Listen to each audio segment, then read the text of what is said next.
Ada alasannya.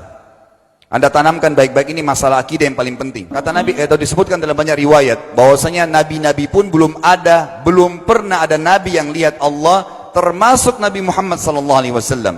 Kita ambil dalilnya dalam hadis Bukhari.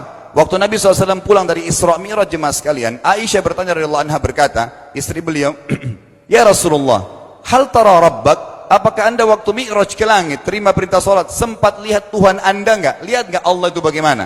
Apa jawaban Nabi SAW? Nurun ala nur anna arah. Allah itu cahaya, di atas cahaya, terang sekali. Bagaimana saya bisa melihatnya? Artinya Nabi SAW mengatakan, saya sendiri belum pernah lihat bagaimana itu Allah. Contoh sebelumnya Nabi Musa alaihissalam.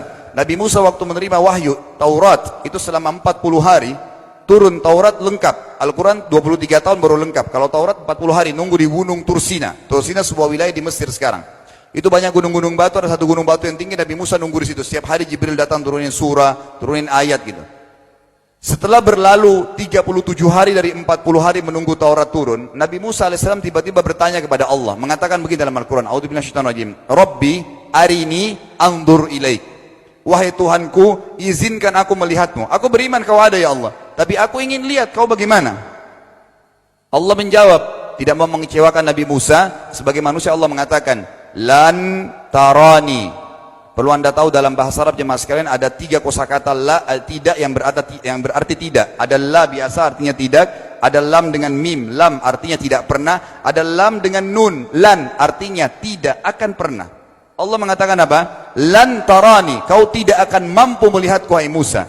Tapi Allah nggak mau kecewain Musa. Ternyata Musa selama 37 hari jemaah sekalian kagum-kagum melihat gunung-gunung batu di situ.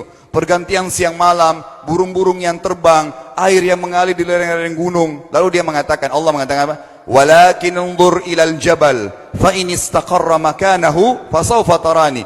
Coba kamu lihat gunung-gunung batu di sekitarmu hai Musa. Kalau mereka bisa menampung kedatanganku, kata Allah, kau akan bisa melihatku. Apa yang terjadi? Allah lanjutkan, falamma tajalla rabbuhu lil jabal, waktu Allah baru niat mau datang, belum datang, ja'alahu dakka, semua gunung batu itu hancur lebur, tidak mampu menampung kedatangan Allah. Wa kharra Musa sa'iqa, lalu Musa pingsan tiba-tiba. Waktu Nabi Musa bangun, langsung ucapkan kalimat, amantu billah, saya beriman pada Allah.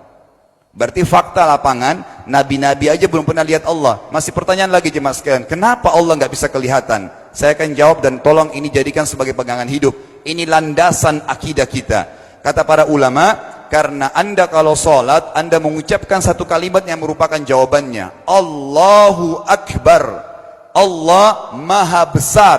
Akbar adalah siga mubalaghah dalam Islam. Sesuatu yang melampaui batas. Maha Besar. Kita terangkan. Kata Nabi SAW, perumpamaan bumi yang kalian tinggali ini dibanding dengan langit pertama di atas kepala kalian, ada 7 lapis langit. Allah mengatakan, sab'an shidada, 7 lapis langit yang kokoh. Alladzi khalaqa sab'a samawatin tibaqa, yang menciptakan langit tibaqa bersusun, 1, 2, 3, 4, 5, 6, 7. Allah di atas langit ke-7. Kata Nabi SAW, perumpamaan bumi yang kalian tinggalin dibanding dengan langit pertama di atas kepala kalian, ibaratnya seperti cincin yang dibuang di padang pasir. Jadi kita tidak akan pernah bisa melihat ujungnya langit karena kita sangat kecil, dan ini terbukti secara fakta. Apakah anda sudah tahu bahwasanya miliaran bintang-bintang yang ada di atas kepala anda yang jaraknya sekian miliar tahun dari bumi, dan sekian miliar tahun lebih besar daripada bumi, sekian miliar kali lebih besar daripada bumi, itu semua berada di bawah langit pertama. Manusia tidak akan pernah bisa memegang langit ini dengan telapak tangannya, karena dari sini saja ke Pluto jaraknya 270 tahun.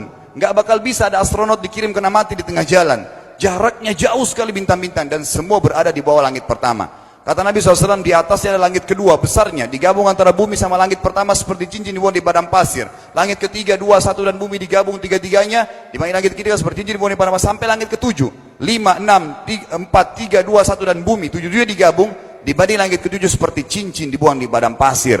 Dan langit yang luas ini jemaah sekalian dipenuhi dengan makhluk Allah yang lain namanya malaikat. Dalam hadis Bukhari kata Nabi SAW, waktu saya sedang dimi'rajkan ke langit, tidak ada 4 jari pun ukuran di langit yang luas itu, kecuali saya temukan malaikat yang sedang ruku atau sujud, penuh dengan jumlah mereka.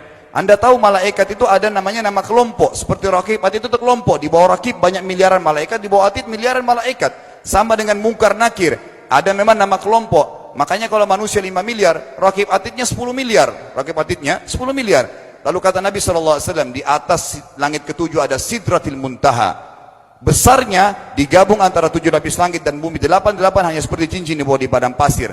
Di atas Sidratil Muntaha ada sebuah lautan yang Allah ciptakan. Lautan itu besarnya digabung antara Sidratil Muntaha, 7 lapis langit dan bumi. 8, 9-9-nya seperti cincin dibuang di padang pasir. Makanya kalau anda baca Quran, anda baca ayat wa kana arsyu alal ma', singgasana Allah di atas air. Ini maknanya, air adalah ada lautan. Lalu kata Nabi SAW, arsy-nya Allah di atas lautan itu singgasananya Allah. Besarnya digabung antara lautan, Sidratul Muntaha, 7 lapis langit dan bumi. 10-10-nya hanya seperti cincin dibuang di padang pasir. Anda sudah hafal ayat kursi? Apa artinya? Ayat tanda-tanda kebesaran Allah. Kursi itu artinya bukan tempat duduk, tapi tempat pijakan kaki raja di singgasana. Kalau raja ingin naik singgasananya di pijakan kaki, itu namanya kursi. Kita baca apa? Wasi'a kursiyuhu as-samawati wal ard. Pijakan kakinya Allah saja sudah menutupi seluruh langit dan bumi ini. Jadi kita mustahil bisa melihat Allah karena besarnya Allah Azza wa Jal. Tinggal kita tutup jemaah sekalian. Kira-kira, lalu bagaimana saya berhubungan dengan Allah? Jawabannya sederhana. Anda lingkari namanya Allah, ini Tuhan kita. Yang menyembah selain Allah kafir, yang mempartisipasikan Allah dengan makhluknya, masih sembah berhala, kuburan, jimat, namanya syirik. Dua-dua nggak boleh.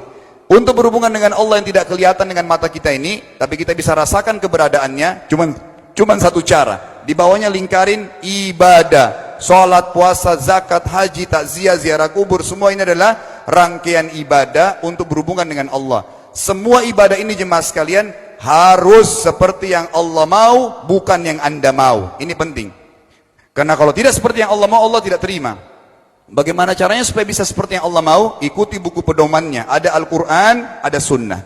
Yang beribadah keluar dari 2 pedoman wahyu ini tidak akan diterima oleh Allah. Seperti Anda kalau kerja di perusahaan, pimpinan perusahaan kasih peraturan. Senin pakai baju kuning, Selasa baju hijau, Rabu pakai baju hitam. Datang jam 7, keluar jam 5 sore. Ternyata Anda tidak. Hari Senin Anda pakai baju yang hari Rabu. Datangnya jam 9, keluar jam 2 siang. Dikeluarkan oleh pimpinan atasannya. Itu baru peraturan manusia. Bagaimana dengan peraturan Allah Azza wa Jal? Maka kita simpulkan semua jemaah sekalian adalah, yakinlah Tuhan Anda Allah ada, satu-satunya Tuhan. Kalau Anda sedang sakit, yang ciptakan Anda Allah, yang ciptakan penyakit Allah, yang menciptakan kesembuhannya Allah. Kalau kita sedang musibah sama, kalau kita sudah senang juga sama. Semoga Allah SWT menjadikan kita orang-orang yang senantiasa beriman padanya, dan juga selalu berteguh dalam keimanan tersebut serta mengikuti syariat.